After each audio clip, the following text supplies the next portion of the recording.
RCM आपकी जिंदगी में एक बहुत जबरदस्त प्रसाद बन के आया है ना। ये बहुत बड़ा तोहफा हमें परमात्मा ने दिया है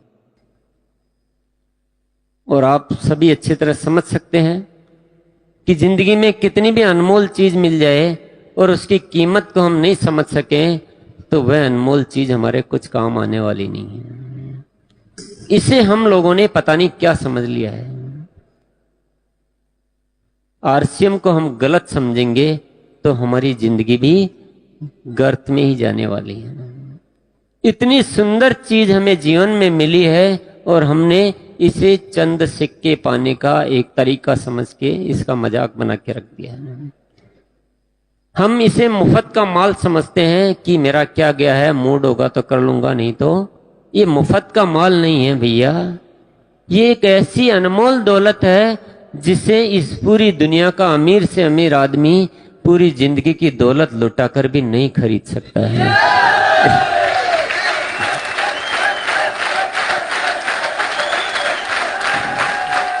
इस दुनिया का बड़े से बड़ा व्यक्ति जो चीज नहीं कर सकता है वो चीज आप करके दिखा सकते हो।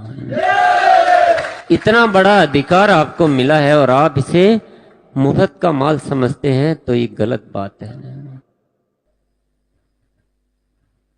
किसी की जेब में हीरा पड़ा हो और वो उस हीरे को कांच का टुकड़ा समझता रहे तो वह हीरा उसकी जिंदगी में कुछ काम आएगा क्या? नहीं।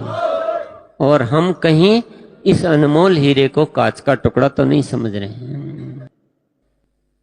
इसे समझना बहुत जरूरी है। अपनी सोच में बदलाव लाना बहुत जरूरी है। एक निर्णय की बात है, एक समझने की बात है। जिंदगी हमारी गलत दिशा में मुड़ गई है, उस जिंदगी को वापस सही रास्ते पर लाने का एक खूबसूरत तरीका है आरसीएम।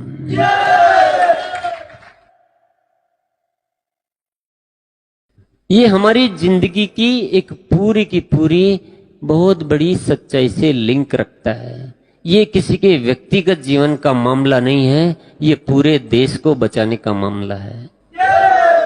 मुझे तो ये एक ऐसी घटना लगती है जिस तरह की घटना मुझे कभी पूरे इतिहास में दिखाई नहीं दी कि इस तरह की कोई घटना घटित हुई हो जहां आम आदमी के द्वारा सामान्य तरीके से जीवन जीते हुए पूरे देश का नव निर्माण किया जा सके, पूरे देश को पूरी दुनिया में एक सर्वश्रेष्ठ राष्ट्र बनाया जा सके, जहां पर लोगों को वो जिंदगी दी जा सके जिस जिंदगी को जीने के लिए इस धरती पर आए हैं।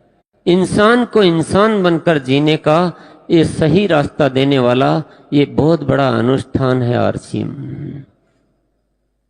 और इसको ठीक से समझना ही हो तो एक बात और इसके बारे में मैं बता देता हूं कि आरसीएम क्या है। पर उससे पहले मैं एक सवाल आपसे करूंगा कि क्या भारत आजाद हो गया है? पर गलती आपकी नहीं है। हम सारे के सारे लोग इस गलतफहमी में जी रहे हैं कि देश आजाद हो गया है। यही गलतफहमी हमें खाई जा रही है। आजाद हुआ नहीं है, आजादी के काम की शुरुआत जरूर हुई थी।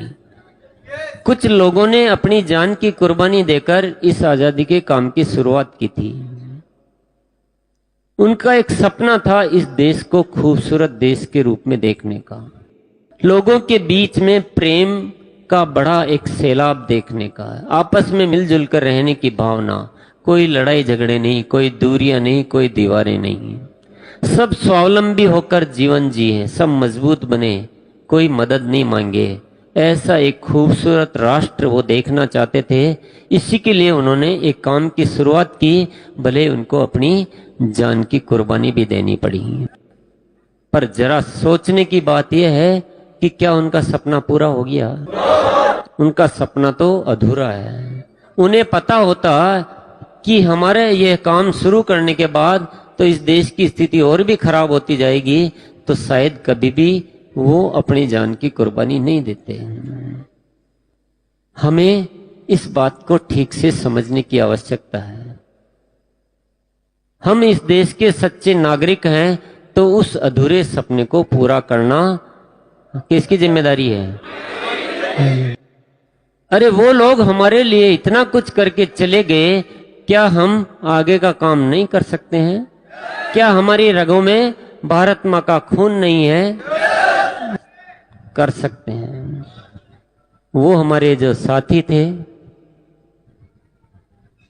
वो क्या कहकर चले गए, कभी उनकी दिल की आवाज तो सुन लीजिए, कभी उनकी पुकार को तो सुन लीजिए। कर चले हम फिदा जानो तन साथियों, अब तुम्हारे हवाले वतन साथियों।